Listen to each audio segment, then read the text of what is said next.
Bonjour à toutes et à tous et bienvenue sur la chaîne Ingénieur IA. Je suis Zachary Souga et sur cette chaîne en fait on parle de l'intelligence artificielle et en fait je vous montre mon parcours en fait comment je m'y prends pour devenir ingénieur en IA.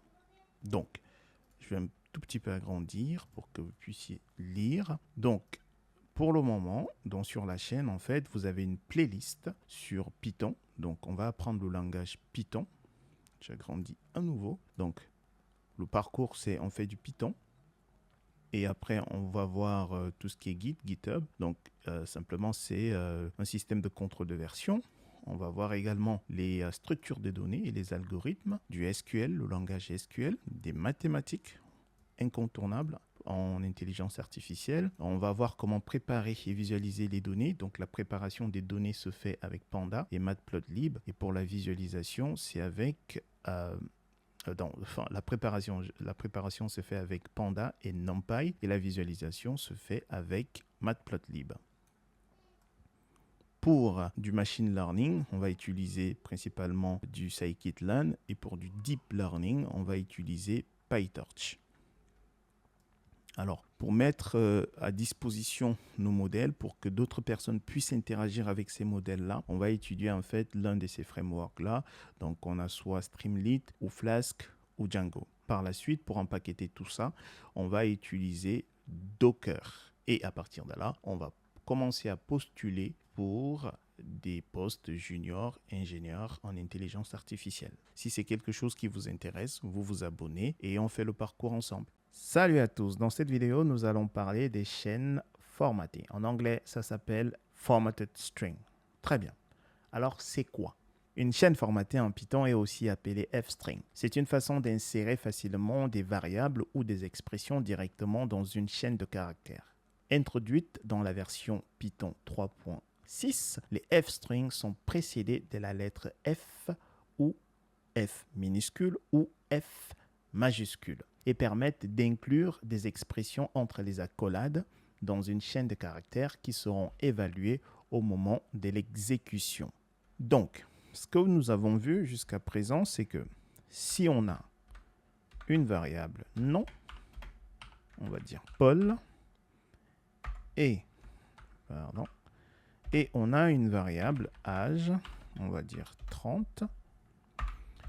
Et si on souhaite en fait faire une impression, on va donc dire bonjour. On a vu qu'on utilisait en fait l'opérateur plus pour concaténer des chaînes de caractères. Sauf que là, nom et une chaîne de caractères. Bonjour Paul. Quel âge? Pardon. Bonjour Paul, plus. Quel âge as-tu? Voilà. Autre pan. J'ai. Et là, on va concaténer à nouveau. Plus, on va mettre âge. Mais sauf que là, on va avoir un petit souci. Donc, je vais effacer tout ceci. Clear. Donc, qu'est-ce qui va se passer?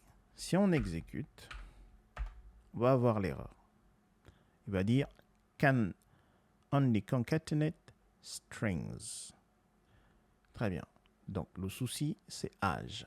La variable âge. La variable âge contient en fait cet entier-là. 30. Donc, on a vu la conversion du type.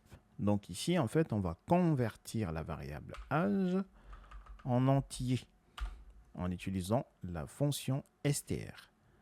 Cette fois-ci, c'est correct.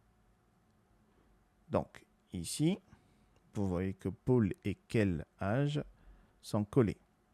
Alors, il y a deux manières de résoudre cela. La première manière, c'est simplement d'insérer un espace ici. Donc, je fais ça. Voilà. Très bien. La deuxième manière, c'est tout simplement ici, je rajoute en fait une chaîne de caractères vide. Voilà. Et là aussi, ça fonctionne. Très bien. Maintenant, entre en jeu depuis la version 3.6, les f-strings. Très bien. Comment ça fonctionne? Un f-string, donc on va effacer ceci. On va le faire. Ici donc, comme je l'ai dit, voici comment ça fonctionne. On va écrire F, ensuite, enfin, double guillemets ou guillemets simple, hein, peu importe. Donc F, et on va dire bonjour, je suis Paul. Donc ici, entre les accolades, on va mettre notre variable. Donc Paul. Bonjour, je suis Paul. J'ai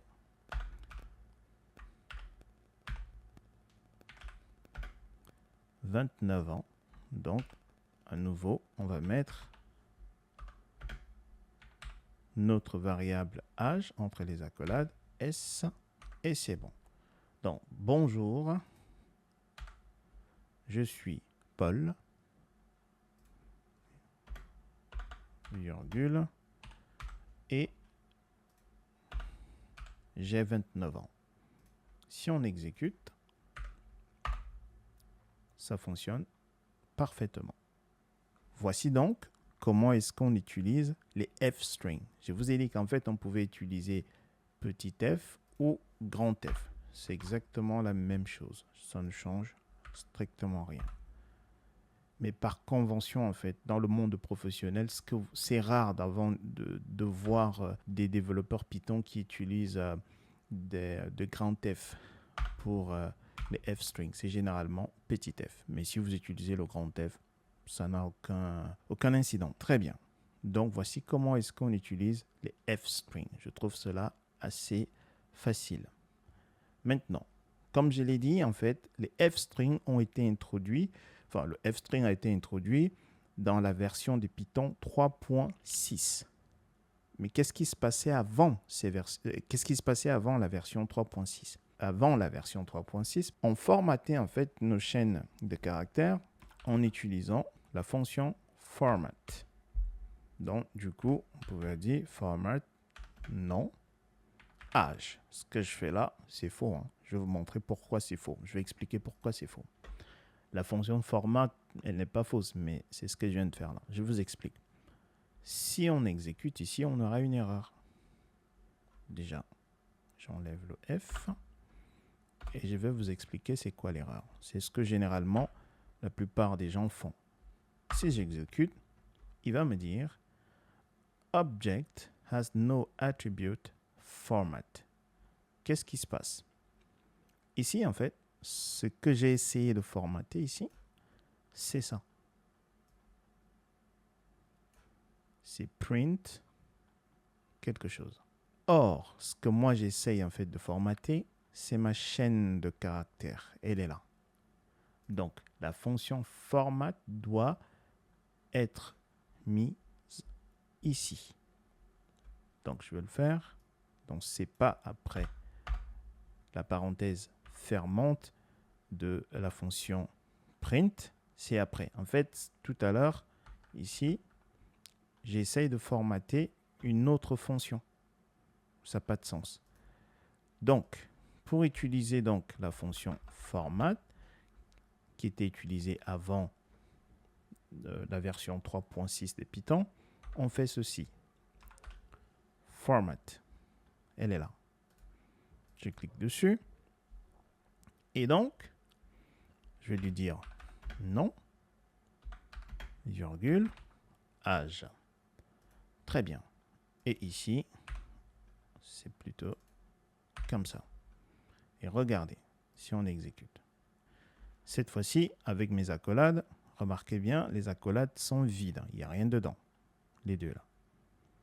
Par contre, mes deux variables sont là. Nom, âge. Donc, nom viendra donc ici, faire référence à ceci, et âge, référence à ceci. Donc, si on exécute, on aura le même résultat que précédemment. Très bien. Mais on aura un petit problème. Regardez.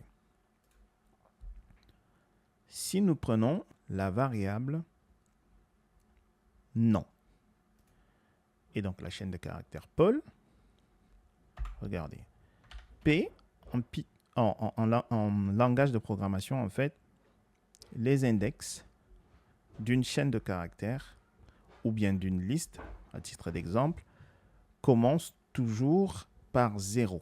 Donc, Paul, son index, c'est 0. Le A, c'est 1. Ainsi de suite. Hein. Le U a l'index 2. Ainsi de suite. Avec format, cette fois-ci avec format, le nom, ici,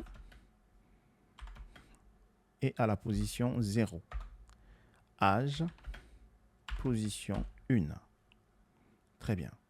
Ce qui veut dire qu'en fait, ici, c'est la position 0 et ici, c'est la position 1.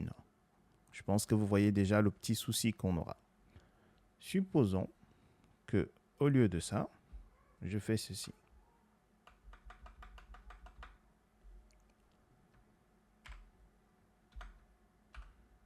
Je lui dis plutôt, inversement,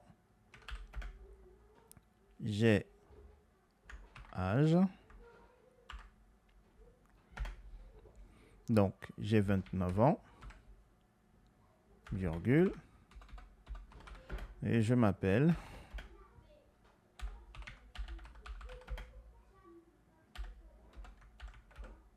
je vais pas mettre le nom, il faut que ça soit dynamique.